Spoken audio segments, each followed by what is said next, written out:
بسم اللہ الرحمن الرحیم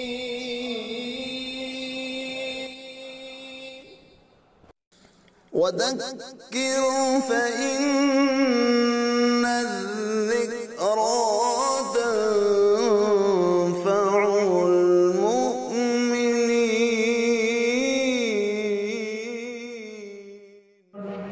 درس و تدریس کے جوہر نایاب، علم و عمل کے مہتاب و آفتاب، خطیب ذیشان، ذی صلاحیت، ہر دل عزیز، شہنشاہ فکر و تدبر، جامع معقولات والمنقولات، حضرت علامہ و مولانا مفتی محمد فاروق مدنی دامت برکاتہم، استاد تفسیر و حدیث جامعہ عقل کوا کہ حضرت تشریف لائے اور اپنے مواعظہ حسنہ سے ہم سامعین کو مستفیض فرمائے۔ اس شعر کے ساتھ کہ آجا کے تکلف کا کوئی کام نہیں ہے، حضرت مولانا اختر صاحب کی حوالے سے یہ شعر، آجا کے تکلف کا کوئی کام نہیں ہے، سب خاص ہے محفل میں کوئی عام نہیں ہے، مل جائے اگر تیری نگاہوں کا سہارا، دنیا نہ بدل دو تو میرا نام نہیں ہے۔ الرحمن الرحیم، نحمده ونصلی علی رسوله الکریم، اما بعد فأعوذ باللہ من الشیطان الرجیم، بسم اللہ الرحمن الرحیم۔ والشعراء يتبعهم الغاوون ألم تر أنهم في كل واد يهيمون وأنهم يقولون ما لا يفعلون إلا الذين آمنوا وعملوا الصالحات وذكروا الله كثيرا وانتصروا من بعد ما ظلموا وسيعلم الذين ظلموا أي منقلب ينقلبون۔ وقال النبي صلى الله تعالى عليه وآله وسلم إن من الشعر لحكمة صدق الله العظيم وصدق رسوله النبي الكريم۔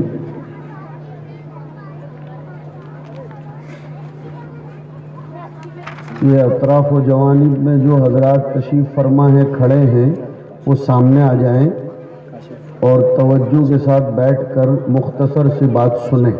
یہ بچے آپ حضرات کے لیے شاید جگہ بنانے کے لیے اٹھ رہے ہیں۔ جو حضرات اطراف جوانب میں بیٹھے ہیں وہ سامنے آ جائیں، اور یہ جو چھوٹے چھوٹے بچے ہیں انہیں اگر سردی لگ رہی ہے تو ان کے لیے مفر کے ساتھ کسی مکر کی بھی تلاش ہونی چاہیے۔ گرامی قدر رفیع المرتبت حضرات علماء کرام، معزز بھائیوں، دوستوں اور بزرگوں، میں تہہ دل سے مجلس علماء اور رہبر گروپ کے اراکین کو اور اس کے جتنے اعضاء ہیں ان سب کو مبارکباد، دعائیں اور نیک تمنائیں پیش کرتا ہوں، اور ساتھ ہی ساتھ شہر سلوڑ کے ان معاونین اور حساس اور غیرت مند حضرات کو بھی جنہوں نے اس پروگرام کو کامیاب بنانے میں ان علماء کرام کا ہاتھ بٹایا، ان کو تعاون پیش فرمایا، حق تعالی شانہ اپنے دربار میں میزان حسنات میں اس کو شمار فرمائے۔ نبی کریم صلی اللہ علیہ وسلم کی شان میں خراج عقیدت اور تحفہ منقبت پیش کرنے والے ان معصوم بچے اور بچیوں کی زبانوں سے نکلے ہوئے تحسینی کلمات کے نتیجے میں جو تقرب حضور پاک صلی اللہ علیہ وسلم کا حاصل ہوتا ہے وہ ان تمام حضرات کو نصیب ہو جو یہاں تشریف فرما ہیں، ان سب حضرات کو بھی حاصل ہو جنہوں نے اس مجلس کے منعقد کرنے میں جس اعتبار سے بھی ساتھ دیا ہو، ہاتھ بٹایا ہو، اللہم آمین۔ میرے بھائیوں، وقت کافی ہو گیا ہے اور میں سمجھتا ہوں کہ اس پروگرام کے منعقد کرنے کا جو اصل مقصد تھا اس کی اہم کڑی تو انعامات کی تقسیم کی شکل میں ختم ہو گئی، اور میں التزام کرتا ہوں بالخصوص صبح مہاراشٹر میں کہ 10 بجے سے 1 منٹ بھی زیادہ اسٹیج پر رہنا پسند نہیں کرتا. یہ سرکار کا قانون ہے اور ہم لوگوں کو سرکاری قانون کی ان قوانین کی جو دائرے شریعت میں رہتے ہوں، اب تو یہ بھی بولنا پڑے گا کہ وہ قوانین سرکار کے بنائے ہوئے جو حدود شریعت میں ہوں اس کی پابندی کرنا دیش کے ناگرک ہونے کے ناطے اور یا ایھا الذین آمنوا اوفوا بالعقود کے ناطے ضروری ہے. اللہ تعالیٰ ہم لوگوں کو ہمارے اس وطن عزیز کا صحیح معنی میں وفادار بنائے اور وطن عزیز کو اللہ تعالیٰ چمنستان کی شکل میں باقی رکھے. یہ مختصر سی تمہید اور دعائیہ کلمات کے بعد موضوع یا اس اسٹیج کی مناسبت سے ہی میں چند باتیں ذکر کرنا بہت زیادہ ضروری سمجھتا ہوں. میرے بہت پیارے اور معزز بھائیوں، نیز علماء کرام جو میرے لیے اپنے بھائی ہونے کا درجہ رکھتے ہیں، مجھ سے جو عمر میں بڑے ہیں، میں ان کی دعائیں چاہتا ہوں. وہ میرے مخاطب بھی نہیں ہیں اس لیے کہ یہ سوء ادب ہے کہ ایک چھوٹی عمر کا آدمی ان سے کچھ کہے، مگر جو میرے ہم عمر ہیں یا جو میرے بھائی ہیں، جو ہمارے اخوت احبہ ہیں، اور آپ سب حضرات کو خصوصی بات یہ کہہ رہا ہوں میرے بھائیوں، اس زمانے میں سب سے زیادہ جس چیز کی بے قدری کی جا رہی ہے، سب سے زیادہ جس چیز کی ناقدری کی جا رہی ہے وہ ہے وقت. بالخصوص ہمارے ہندوستان میں نے ابھی ہی جہاں کھانے کی دعوت تھی وہ گھر والے لوگوں سے ایک سوال کیا کہ سلوڑ میں بیکاری زیادہ ہے یا مشغولی زیادہ ہے. وہ میرے سوال کا منشا نہیں سمجھ پائے تھے، پھر میں نے اس کی وضاحت کی.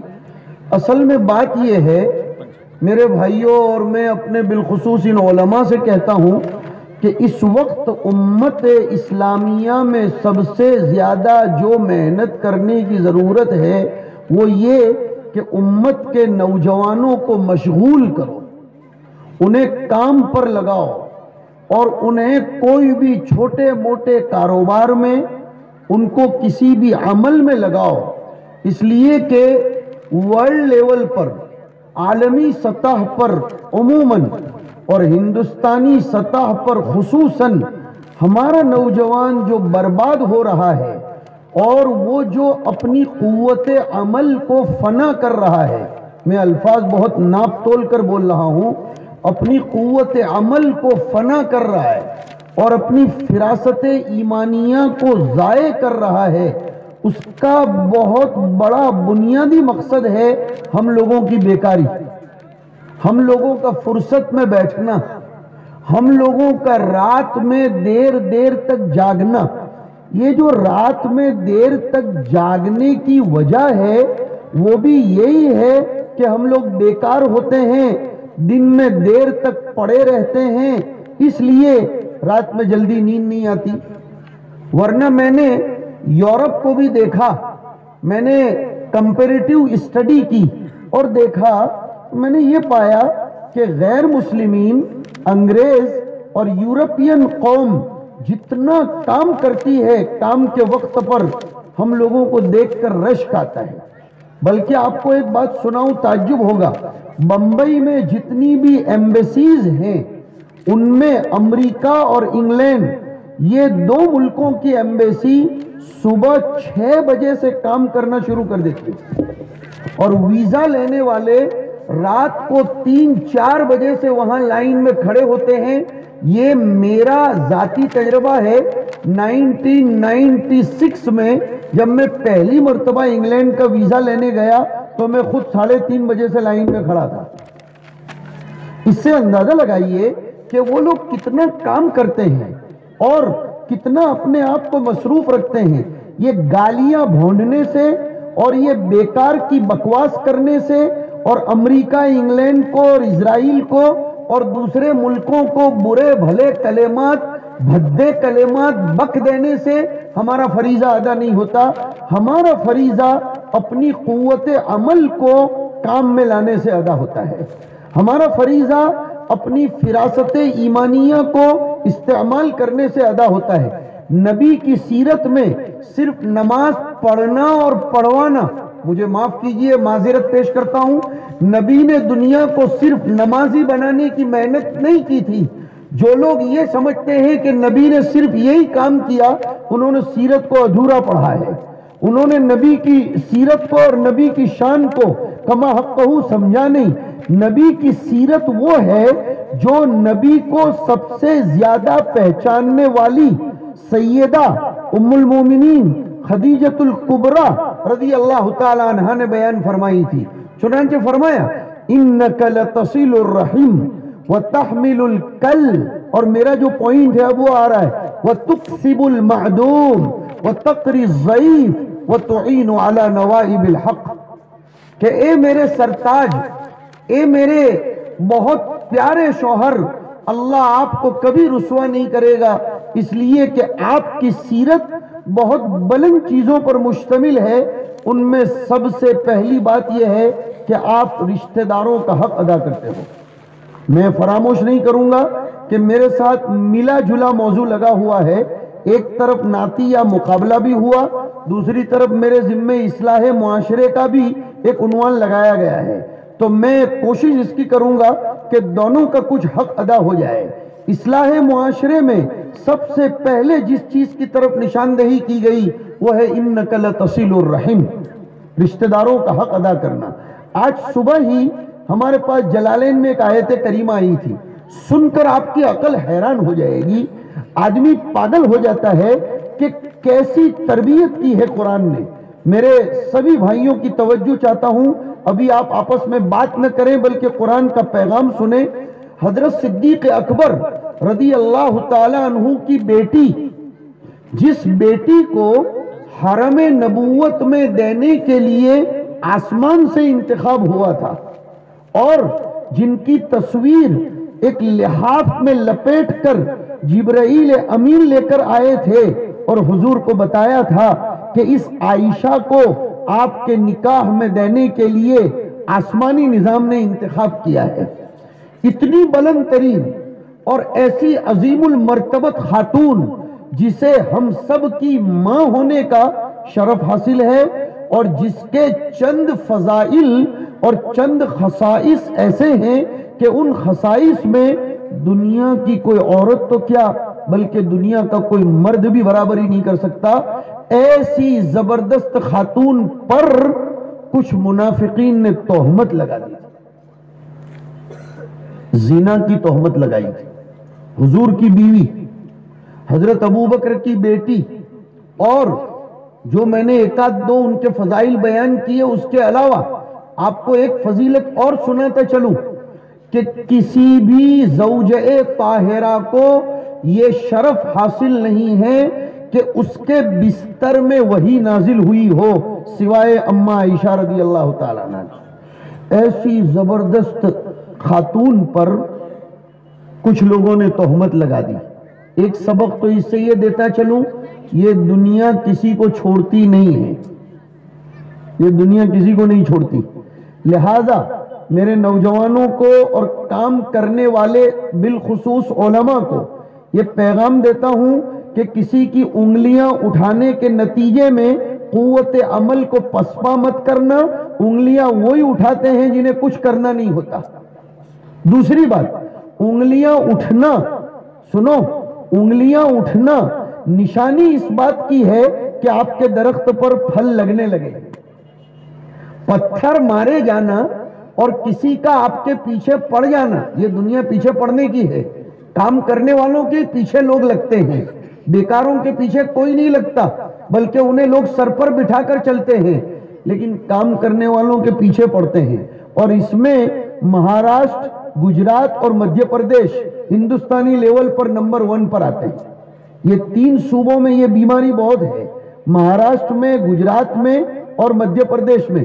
کام کرنے والوں کو انگلی کرتے ہیں، بڈھے بھی انگلی کرتے ہیں، معاف کریں مجھ کو، وہ ان کو چھیڑتے ہیں اس لیے کہ انہیں پسند نہیں آتا کہ یہ کیا نئی مصیبت آ رہی ہے، یہ نئی نہیں ہے جناب، یہ بہت پرانی ہے لیکن تم نے کیا نہیں۔ لیکن اللہ تعالیٰ اس شہر کے بڑی عمر کے لوگوں کو، مجھے بڑی خوشی ہوئی جیسے ہی میں اسٹیج پر چڑھا، اس پورے پروگرام کی سرپرستی ہمارے یہ بڑی عمر کے علماء کر رہے ہیں۔ اس کا مطلب یہ ہے کہ ان کی سرپرستی اور دعائیں ہمارے ان نوجوانوں کو حاصل ہے۔ خدا کرے کہ پوری امت میں بڑوں کی سرپرستی چھوٹوں کو حاصل ہو اور چھوٹوں کو بڑوں کی رہبری میں کام کرنے کا موقع ملتا رہے اور وہ بڑوں کے مشورے پر چلے۔ تو عرض یہ کر رہا ہوں میں کہ پتھر مارا جانا یہ نشانی ہے اس بات کی کہ آپ کے درخت پر پھل لگ گئے ہیں۔ حضرت عائشہ رضی اللہ تعالیٰ عنہا پر تہمت لگی، کتنی خطرناک بات تھی۔ کون باپ اس کو برداشت کر سکتا ہے کہ میری بیٹی پر تہمت لگے؟ سنو دھیان سے بات سنو۔ حضرت ابو بکر کا معمول تھا کہ وہ ہر مہینے اپنے خالہ زاد بھائی جن کا نام تھا مصطح ابن اساسہ رضی اللہ تعالیٰ عنہ، ان کے پیچھے ہر مہینے راشن پانی کا خرچہ دیا کرتے تھے، ہر مہینے انہیں اناج پہنچاتے تھے۔ سگے خالہ زاد بھائی تھے، لیکن جب ابو بکر کے کان پر بات پڑی کہ میرے خالہ زاد بھائی نے بھی اس تہمت میں کسی درجہ حصہ لیا ہے، میں لفظ کسی درجہ بول کر شان صحابی کو بھی بچانا چاہ رہا ہوں اور حصہ لیا ہے بول کر بھی شان صحابی کو بچانا چاہ رہا ہوں۔ سرغنہ کوئی اور تھا لیکن باتوں میں یہ آ گئے تھے۔ صدیق اکبر کو جب پتا چلا کہ میری بیٹی پر تہمت لگانے میں یہ بھی کچھ منہ سے زبان سے کچھ کلمات کہہ رہے ہیں، ان کے دل کو دھچکا لگا۔ سننا، بہت دھیان سے سننا۔ انہوں نے قسم کھا لی کہ آئندہ سے اب میں اس کو 1 روپیہ نہیں دوں گا۔ بات برابر تھی بظاہر، اس لیے کہ غیرت کی بات تھی، بیٹی پر کوئی تہمت لگائے اور اس کو برداشت کیسے کر سکتا ہے؟ اچھا، اسے یہ بھی پتا چلا کہ صدیق اکبر بھی انسان تھے، اسے یہ بھی پتا چلا کہ اگر آپ کے گھر والوں میں کوئی تہمت لگائے اور آپ کے دل کو تکلیف ہو تو یہ کوئی بری بات نہیں ہے۔ صدیق اکبر کو بھی تکلیف ہوئی تھی، بشریت تھی ان میں، لیکن اصل بات اب آ رہی ہے۔ جب صدیق اکبر نے قسم کھا لی کہ اب میں کبھی بھی اس کے پیچھے خرچہ نہیں کروں گا، فوراً آیت کریمہ نازل ہوئی، فوراً آیت کریمہ نازل ہوئی۔ آیت نے فرمایا وَلَا يَأْتَلِ أُولُو الْفَضْلِ مِنْكُمْ وَالسَّعَةِ أَنْ يُؤْتُوا أُولِي الْقُرْبَى وَالْمَسَاكِينَ وَالْمُهَاجِرِينَ فِي سَبِيلِ اللَّهِ وَلْيَعْفُوا وَلْيَصْفَحُوا أَلَا تُحِبُّونَ أَن يَغْفِرَ اللَّهُ لَكُمْ وَاللَّهُ غَفُورٌ رَحِيمٌ۔ ایک تربیت کر دی قرآن نے، میری، آپ کی، سب کی اصلاح معاشرہ۔ اصل میں اصلاح معاشرے کو بھی لوگوں نے محدود کر لیا ہے، اس آیت کی طرف کوئی توجہ نہیں دلاتا۔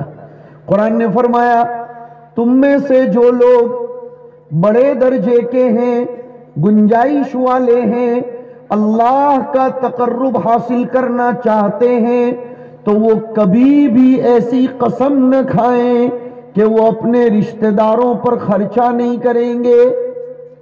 نہیں، ایسی قسم نہ کھائیں۔ رشتہ دار سے تکلیف پہنچنا قرین قیاس ہے، بلکہ اقرن الی القیاس ہے، اقرب الی القیاس ہے۔ اب آپ بولو گے یہ اقرب الی القیاس کیا مصیبت کی گولی کا نام لیا جا رہا ہے؟ سمجھا رہا ہوں بھائی، دیکھو تکلیف تو اپنوں سے ہی پہنچتی ہے، غیر سے کبھی بھی نہیں پہنچتی۔ جو آدمی پرایا ہو اس سے ملنا جلنا ہی نہیں ہوتا تو اس سے تکلیف کیا پہنچے گی؟ تکلیف اپنوں سے ہی پہنچتی ہے۔ اس لیے فرمایا کہ تمہارے رشتہ داروں سے اگر تمہیں کبھی کوئی تکلیف پہنچ جائے، کتنی بڑی تکلیف، کتنی بڑی تکلیف کہ بیٹی پر تہمت لگا رہا ہے وہ رشتہ دار، اور کیسی بیٹی؟ میرے تمہارے جیسوں کی بیٹی کا جب اپنی نظر میں مقام بڑا ہے تو یہ تو صدیق اکبر کی بیٹی تھی، اور رسول اللہ کی بیوی تھی، اور سنو جس کے واسطے سے اس امت کو 2210 روایتیں ملی، بلکہ میرے نزدیک تو ابو ہریرہ سے بھی بڑا احسان ہے اماں عائشہ کا۔ ابو ہریرہ نے زیادہ تر روایتیں مراسیل کے قبیل کی پہنچائی ہے، اور اماں عائشہ نے براہ راست روایتیں سن کر امت کو پہنچائی ہے۔ بہت بڑا مقام اور احسان ہے حضرت عائشہ صدیقہ رضی اللہ تعالیٰ عنہ۔ لیکن قرآن نے کیا کہا؟ ایسی قسم مت کھاؤ، بالکل، بلکہ آگے فرمایا کیا زبردست کلمہ ہے، وَلْيَعْفُوا وَلْيَصْفَحُوا، معاف کر دو، اور کیسا معاف کرو معلوم ہے؟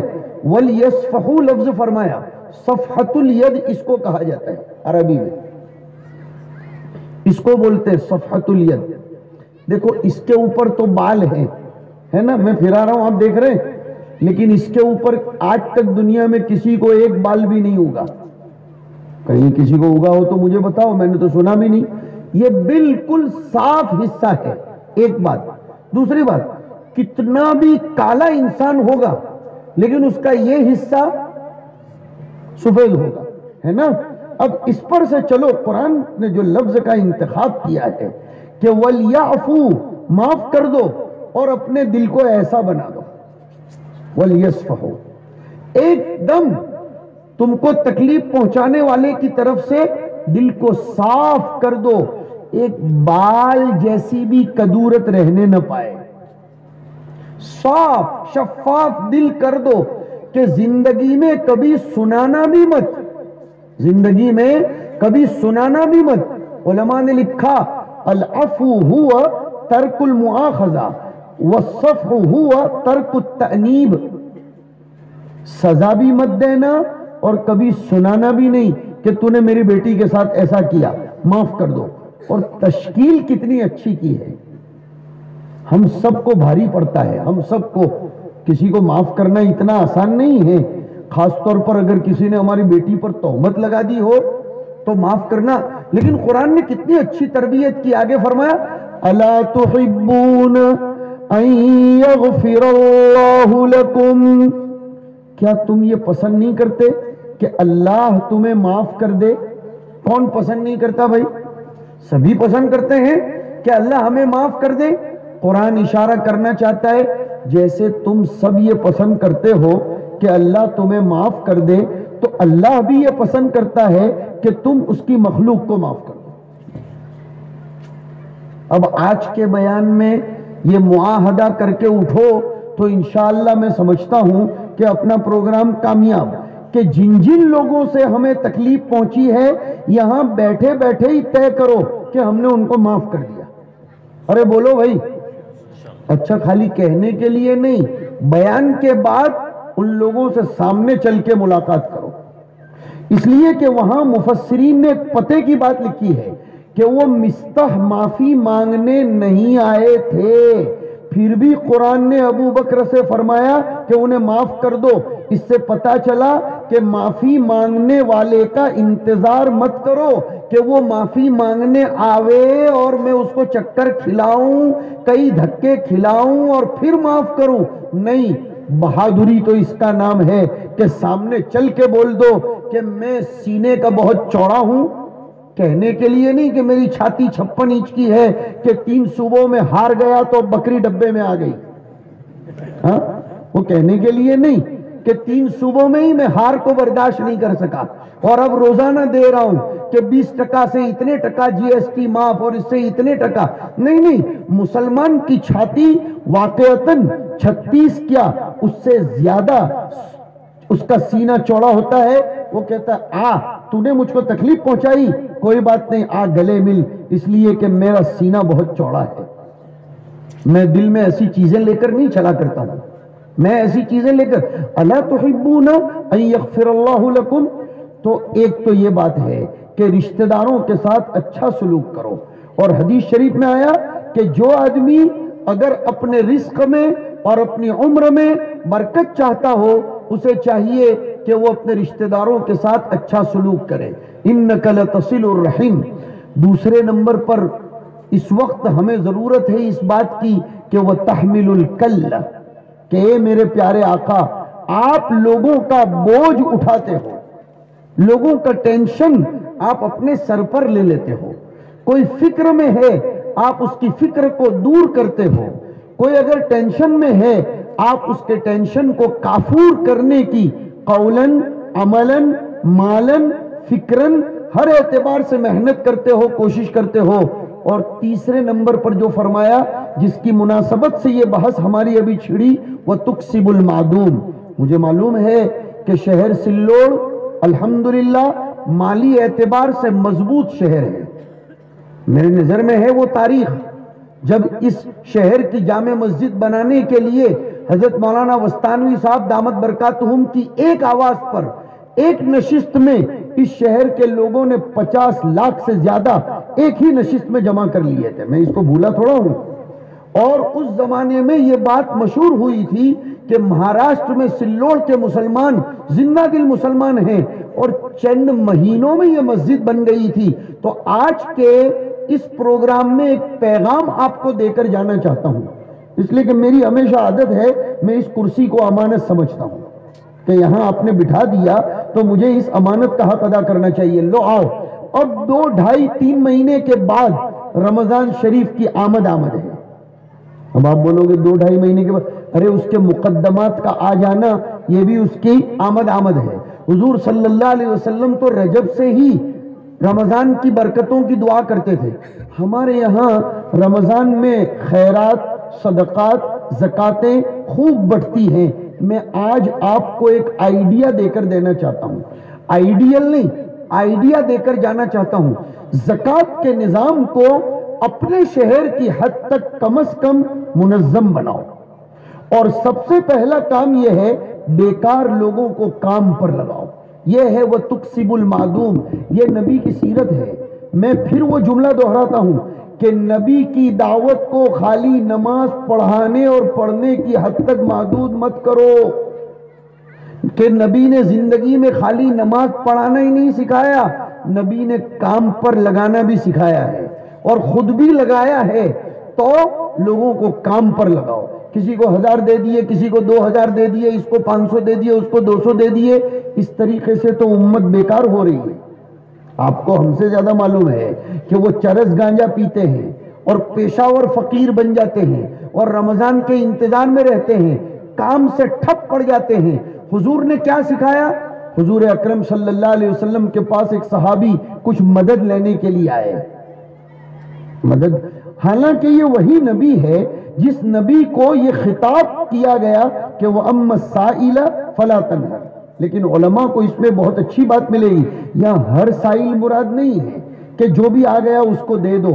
اگر یہی بات ہے تو حضور کے پاس جب وہ صحابی کچھ لینے کے لیے آئے، اے اللہ کے رسول میرے گھر میں کئی دنوں سے فاقہ ہے، کچھ مدد کر دیجئے، حضور نے مدد نہیں فرمائی، نہیں کچھ نہیں دیا، بلکہ یہ پوچھا تیرے گھر میں کیا کیا ہے؟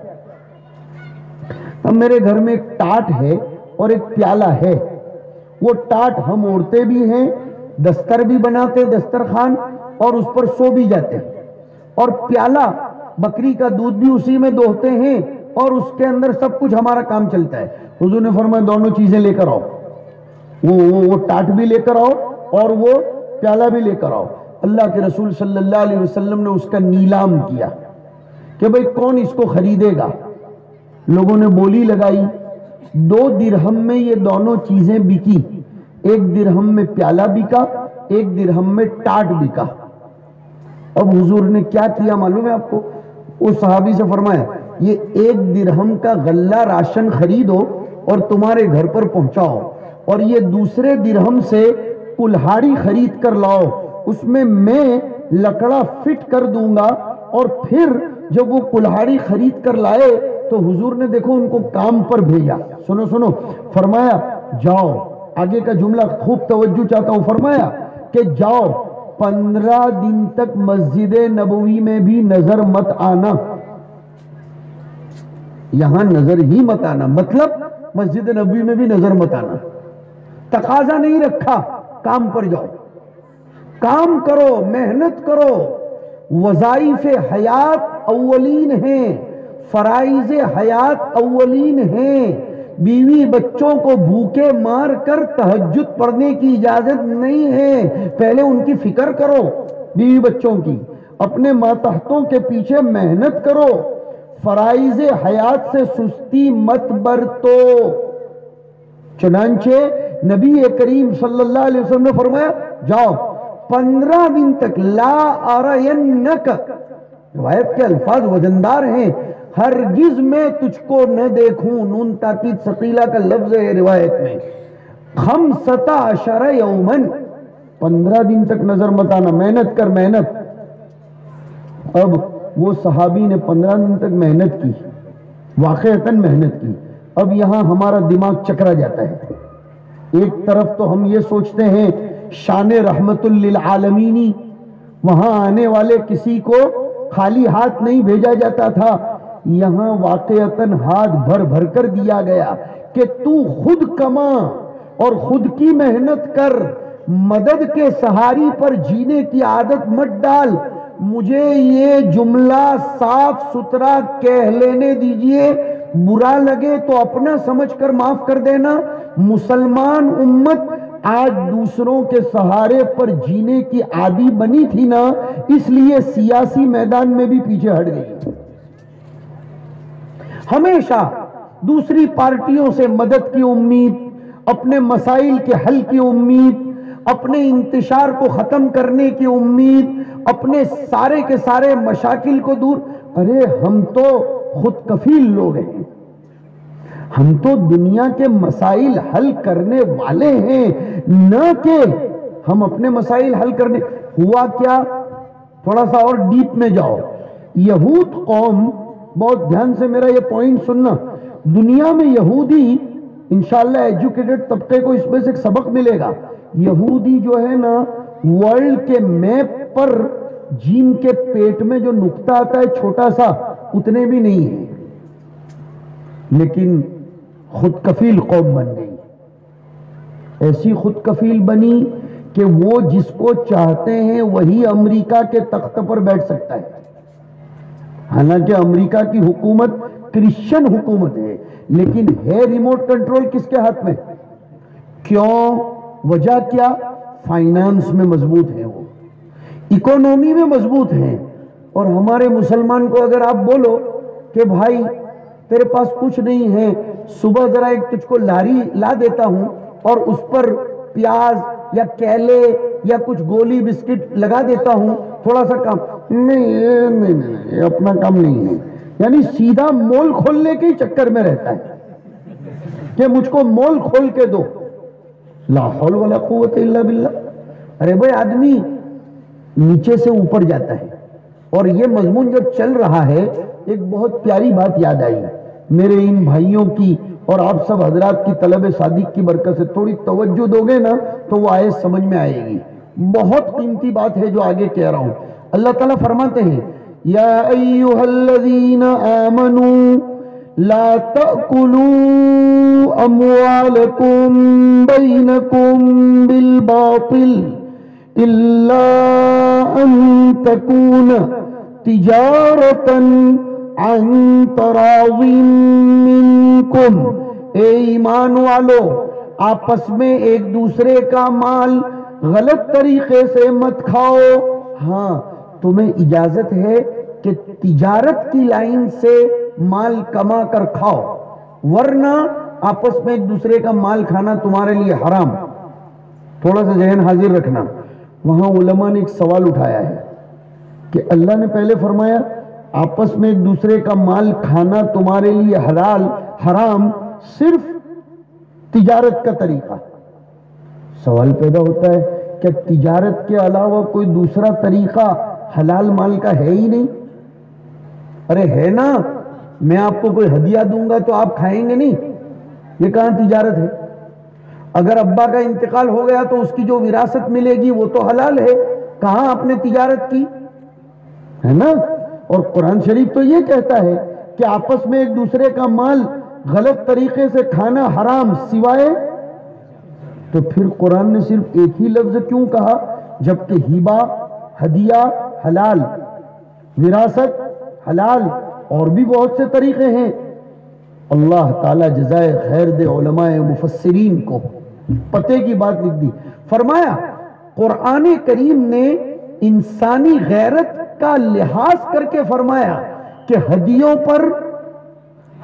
پر وراثت کے بلبوتے پر بلند عزائم رکھنے والے لوگ نہیں جیا کرتے ہیں، بلند عزم رکھنے والے لوگ تو ذات کی محنت پر زندہ رہتے ہیں،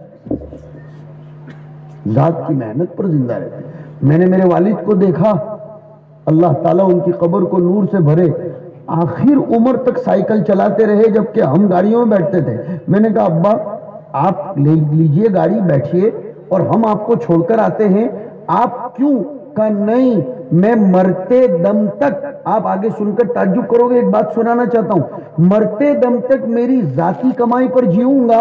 اور آپ کو تعجب ہوگا، جب انتقال ہو گیا تو ان کے کباٹ میں سے میری والدہ نے ایک تھیلی نکالی جس میں وہ اپنا کفن بھی رکھ کر گئے تھے، اور رکھ کر ہی نہیں کٹوا کر گئے تھے، کٹوا کر باقاعدہ، اور کفن کا پورا سامان بھی اس میں تھا، اور لکھا ہوا تھا کہ میں میرے اللہ کو یہ بھی کہنا چاہوں گا کہ میں میری محنت کا کفن پہن کر آیا ہوں، کسی کے سہارے پر نہیں آیا۔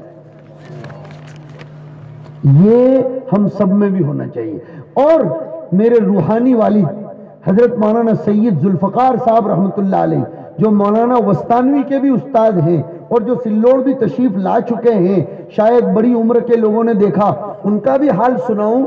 جب حضرت کو بڑودا والوں نے، جب وہاں انتقال ہو گیا بڑودا میں، تو کفن پہنا کر دفن کر دیا گیا، تو ان کے گھر سے ایک لفافہ آیا جس میں 700 روپے رکھے ہوئے تھے، اور اس میں لکھا تھا یہ میرا انتقال جہاں بھی ہو جائے اور جو لوگ کفن پہنائیں ان کو یہ کفن کا پیسہ دے دینا، میں میرے رب کے سامنے اپنی ذاتی محنت کا کفن پہن کر جانا چاہتا ہوں۔ یہ ہے ہمارے بزرگوں کی سیرت۔ اور ہمارا نوجوان باپ کی محنت پر عمر کو برباد کر رہا ہے۔ میرا آج کا خاص پیغام یہ ہے، کام کرو، فرصتوں کو ختم کرو، یہ ٹیلوں پر، ٹیکروں پر، مجلسوں پر، چائے کے اڈوں پر بیٹھ کر اپنا وقت ضائع کرنا بند کرو۔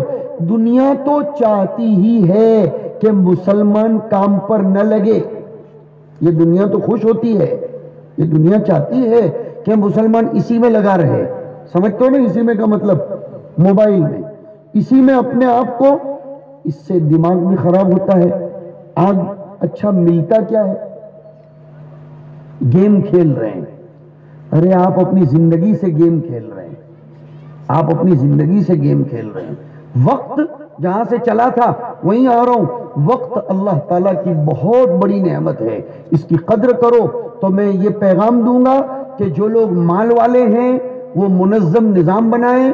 علماء کرام سے بھی درخواست ہے کہ اس کی ایک تنظیم بنائی جائے، لوگوں کا اعتماد حاصل کر کے، اور ایک ایک روپیے کا ان کو حساب دیا جائے، اور اپنے شہر میں جو جو لوگ بیکار ہیں ان کو کام پر لگاؤ۔ اور کوئی اگر یہ کہتا ہے کہ میں لاری واری نہیں چلاؤں گا، اس کو 1 روپیہ بھی مدد مت کرو، میں صاف بولتا ہوں، اس کو 1 روپیہ بھی مدد مت کرو۔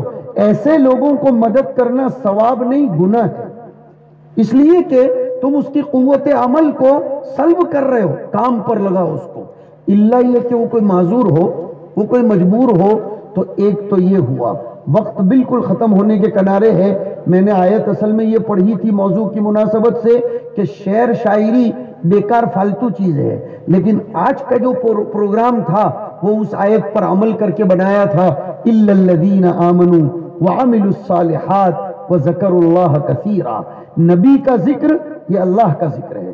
تمام علماء نے اتفاقی طور پر لکھا کہ نبی کا ذکر کرنا یہ 100% اللہ کا ذکر کرنا ہے، اس لیے کہ اللہ کا ذکر کرنے میں ہر اس چیز کا ذکر شامل ہے جو خدا سے متعلق ہو، اور اللہ سے متعلق سب سے بڑی شخصیت تو نبی کریم صلی اللہ علیہ وسلم کی ہے۔